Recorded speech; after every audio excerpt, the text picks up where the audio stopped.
राम राम हरियाणा। और आप देख रहे हो भाई वॉइस ऑफ हरियाणा 429 भाई लाइव जुड़ गए हैं। और लाइव भी भाई किस्सा फरीदाबाद का। एक तो भाई नीले पहलवान का, नगर निगम में नीले पहलवान है कौन जो पूरा दादागिरी गुंडागर्दी नीले पहलवान की। तो एक बार हमारे वरिष्ठ पत्रकार जो कि सदियों कह सकते भाई 30-35 साल से पत्रकारिता कर रहे हैं, जो फरीदाबाद को बनता हुआ देखा है, ऊंचाइयों पे चढ़ते हुए को देखा है। और हमारे दूसरे पत्रकार हैं जो 25-30 साल इनको भी हो चुके हैं, तो सीनियर पत्रकार हैं, उनके साथ बात करते हैं। राम राम जी। राम राम जी। ये जो फरीदाबाद में आज नगर निगम में खड़े हैं जी, नगर निगम में आपने नगर निगम को बढ़ते हुए देखा जी। और फिर कर्जदार होते हुए भी देखा। कर्जदार होते हुए भी देखा। मैंने वो वक्त भी देखा जब नगर निगम के पास तनख्वाह के पैसे भी नहीं होते थे। अच्छा जी। तो ये नीला पहलवान कौन है? लीले रविंद्र पहलवान यहाँ कमिश्नर रहे थे राजेश कुमार खुलर, उनके पारिवारिक सदस्य बहुत नजदीकी बताए जाते हैं और वह नीचे से ऊपर तक पहुंचे हैं। बट अभी जो वर्तमान में उनका जो हिसाब किताब है वो डगमगा गया है। और वह यहाँ पहले जो तोड़फोड़ में होते थे, अपना भाटिया जी एक होते थे, एक मांगेराम जी होते थे, एक आश मोहम्मद होते थे, उनके रिटायर होने के बाद लीले पहलवान यहाँ का सब कुछ देखते हैं। अच्छा। यूँ कह सकते हो एक तरह से कि अवैध निर्माण से जो उगाही होती है वो लीले पहलवान के थ्रू होती है। और वो दूसरे भी तो हैं, कुछ सीढ़ियाँ चलते हैं आजकल। हाँ, दूसरे लोग भी हैं जो उगाही करते हैं। होता क्या है जी कि तत्कालीन निगम कमिश्नर मेहताब सिंह सहरावत जब फरीदाबाद में हम कमिश्नर थे, उस समय ना एक कंपाउंडिंग बिल्डिंगें होती थी। कंपाउंडिंग क्या होता है? एक बार कंपाउंडिंग मैं आपको बताता हूँ। कंपाउंड का मतलब ऐसा होता है कि किसी बिल्डिंग को आपने बगैर नक्शा पास कराए बना लिया या उसमें वायलेशन कर लिया, बट जो नक्शा है उसके विपरीत आपने वो बिल्डिंग बना दी, तो उसपे क्या होता था, ये उसको ना कंपाउंड करते थे। और वो कंपाउंडेशन की जो फीस होती थी वो कलेक्टर रेट के हिसाब से होती है।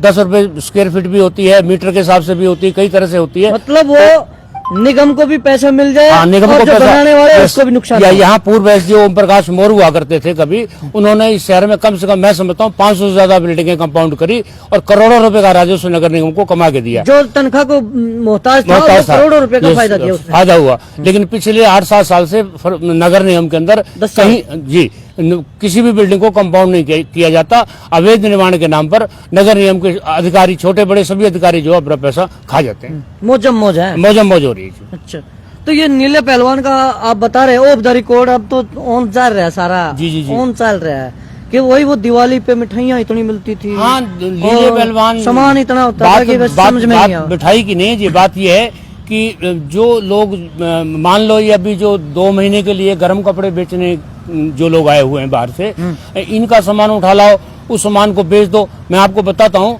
कि 4-5 चौक से इन्होंने 29 नवंबर को एक भाटिया हैं उनके यहाँ से कोई सामान उठाया था। किस नीले पहलवान? तोड़फोड़ दस्ते ने। हाँ, उसमें 49 कंबल उनके थे जो कीमती कंबल थे, 40 कंबल बच्चों के थे और कुछ 10-12-15 बेडशीटें थी हाई क्वालिटी की और 30-40 बेडशीट थी लोअर क्वालिटी की। तो मिली कितनी? मैं बताता हूँ आपको। इन्होंने 2,500 रुपए का जुर्माना किया, 10 बेडशीटें उन्हें दी और 4 उन्हें बाकी कंबल दिए और बाकी सारे जो है ना जी वो अभी यहाँ भटक रहा था, मुझे टकर गया और वो सोमवार को ना निगम कमिश्नर से मिलेगा। वो ये कहते हैं भी अगर कंबल तुमने बांटे तो कहाँ गए? मतलब बात कंबल की नहीं जी, नगर निगम में अगर नगर निगम किसी निर्माणाधीन बिल्डिंग से पानी की मोटर लेके आता है, वो मोटर नहीं मिलती। अरे तेरी भाई ये देख लो रे, ये हमारे वरिष्ठ पत्रकार हैं, 35-40 साल हो गए जो मैं बता रहा हूँ, और एक एक चीज यहाँ बारीकी से बात करते हैं और एक एक चीज गहनता से देखते हैं कि निगम का कर्मचारी कर क्या रहा है और पब्लिक का नुकसान कितना हो रहा है। नुकसान बता रहे हो जी। किसी का मतलब फोल्डिंग पलंग उठा लाते हैं, वो नहीं मिलता, और जो भी सामान जाता कहाँ फिर? सामान इनके घरों में चला जाता है, इनके रिश्तेदारों में यार दोस्तों में चला जाता है।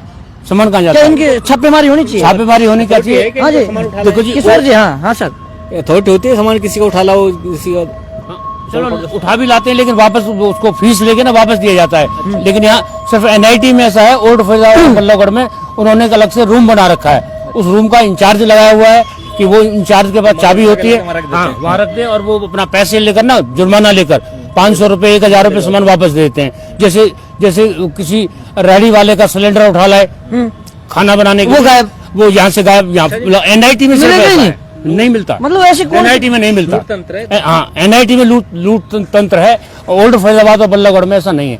पर ये कि पिछले मतलब 8-8, 7-7 साल से 10-10 साल से एक व्यक्ति एक ही जगह लगा हुआ है।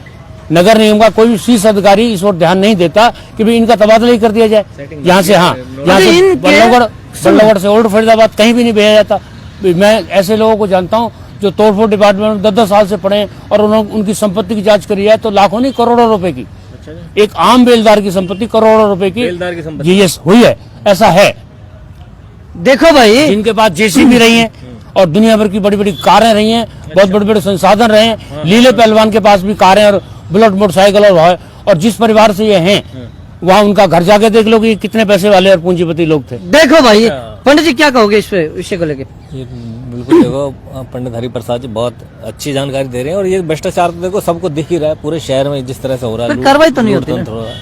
कार्रवाई क्या होगी स्वामी जी, ये तो 10-10 साल से लग रहे हैं, इतने साल से लग रहे हैं और इन्होंने जड़ के बताया। अब सामान किसी का उठा लाए, देख दिया, ये कर दिया, कोई तरीका तो है नहीं, लूट तंत्र है। तो इसके ये बताओ पंडित जी, आदिल खान जी का हम एक बयान हाँ, दे रहे थे, हाँ, उन्होंने कहा कि भाई ये जो है पूरा सारा एरिया 100% कमर्शियल है, यहाँ पर कमर्शियल एक्टिविटी कर सकते हैं। तो किस तरह से मतलब नोटिफिकेशन जारी हुआ क्या कोई? नहीं हुआ, लेकिन बिल्डिंगों में किस तरह से ये जो लूट मचाते हैं, जो पैसे दे दिए उसको तो छोड़ देते हैं, बाकी को तोड़ देते हैं। अभी कंपाउंड फीस कह रहे थे, जैसे ओपी मोर के टाइम में काफी बिल्डिंगों को कंपाउंड फीस जमा कराई जाती थी, तो अब तो कुछ सिस्टम नहीं है। अब तो भैया जो पैसा दे दे बना ले और जो ना दे रहा तोड़ दो, ये सिस्टम है। ये बताइए, जैसे कि आप कह रहे हैं कि भाई इनके ऊपर जांच बैठनी चाहिए, जांच कौन करवाएगा? कौन है इसका? देखो जी, हायर अथॉरिटी निगम कमिश्नर होते हैं। अगर निगम कमिश्नर साहब की जानकारी में ये बात आती है, अपना धीरेन्द्र जी हैं हमारे निगम कमिश्नर, बहुत ही सच्चे और ईमानदार अधिकारी बताए जाते हैं। यदि उनके संज्ञान में ये बातें आती हैं तो वो चाहें। मीडिया के सामने आप बोल रहे हैं, क्या वीडियो जाती नहीं है? क्या जाती है? देखते हैं सभी देखते हैं, सभी को पता है, जानते हैं, लेकिन उनकी शायद कमिश्नर साहब की जानकारी भी नहीं है। अगर उन तक ये बात पहुंची तो कार्रवाई होनी चाहिए। भ्रष्टाचार को अगर वो, क्योंकि जिस तरह से फरीदाबाद के विकास में वो लगे हैं, जिस तरह से फरीदाबाद के विकास में कमिश्नर साहब लगे हैं, उस हिसाब से इनका तबादला अगर इधर से उधर होता है तो कुछ न कुछ भ्रष्टाचार में कमी होगी और आम जनता को थोड़ी राहत मिलेगी।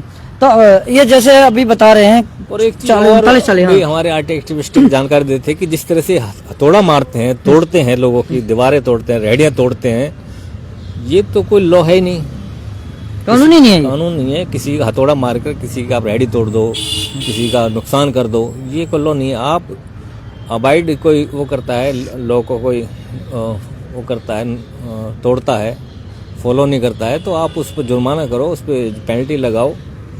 ऐसा नहीं है आप किसी का रेहड़ी तोड़ दो, किसी की दीवार तोड़ दो हथौड़े मार कर, तो एटलीस्ट ऐसा नहीं होना चाहिए जी। तो भाई ये देखिए, आज हमने लीले पहलवान की बताई है, और लीला पहलवान कौन है? ये लीला पहलवान, और ये देखिए सामने 50 मीटर होगा जी पत्रकार महोदय जी, 50 मीटर भी नहीं है कमिश्नर साहब के दरवाजा, नगर निगम में खड़े हैं। वीडियो सारे के सारे मेरे जितने भी भाई देखने लग रहे हैं ना, जितने भी मेरे साथी हैं, हाँ। मतलब बेलदार, तोड़फोड़ विभाग के बेलदार से लेकर छोटे छोटे जो मुलाजिम 4th ग्रेड के हैं भाई साहब, बड़ी बड़ी गाड़ियों में घूम रहे हैं, मतलब लाखों रुपए महीने की कमाई भाई साहब। जहाँ 30-40 हजार होने चाहिए, वहाँ 2.5-4-5 लाख रुपए हैं। ऐसा लूट तंत्र मचाया हुआ है शहर में, और रचकेरन वाले लूट रहे दबा के, बहुत दबा के लूट रहे हैं। अब किसकी शह इनको क्या है, शह किसकी है? और एक चीज और सुनने में अभी हमें एक मामला आ रहा है, हमने भी देखा, एक भूतपूर्व एसडीओ जो रिटायर हो चुके थे, करप्शन के चार्ज भी लगे उन पर, वो अब आते हैं यहाँ पर। अपने टाइम में उन्होंने खूब तबाही मचाई, तबाही कह सकते हैं। और उनका एक नाम था कि भाई जिस बिल्डिंग में उन्होंने पैसे ले लिए उस बिल्डिंग को हाथ नहीं लगा सकता था, उनका नाम था। तो वो एक तो जंग खागी जिसने पैसे नहीं दिए थे, वो बीकानेर के पास 3 नंबर। आज भी वो रिटायरमेंट के बाद भी आते हैं नगर निगम में, रसूख रख रहे हैं। वर्तमान एसडीओ से मिलते हैं, और भैया उनको पूरी सेटिंग आज भी उनकी चल रही है बिल्डिंग के। आज भी वो पैसे लेते हैं बनाने के, नीचे से लेकर ऊपर तक पूरा ठेका ले लेते हैं। आज भी रिटायरमेंट के बाद भी इतनी पावर में। देखिए भाई, ये है क्या कमिश्नर साहब दिखाई नहीं दे रहा क्या? ये देखिए, छोटा सा बेलदार से लेके और एसडीओ, जेई, एक्शन, कहाँ आप देखोगे? एक बार जरूर देखो, और पब्लिक को भी कह रहे हो भाई, कमेंट करके जरूर बताओ कि भाई कमिश्नर साहब आपके ये जो एसडीओ बेलदार और जो भी हैं ये, और ये लीला पहलवान कौन है? बार बार मैं फिर वही लीला पहलवान, जब ये लीला पहलवान के पास गाड़ी घोड़े इतने मजबूती हैं तो और तो कितना कमा रहे होंगे। फिर दोबारा से दौड़ेंगे भाई, दूसरा किस्सा लेके आएंगे बहुत जल्द। तो इस खबर को शेयर करना। तब तक के लिए नमस्कार, जय हिंद, जय भारत।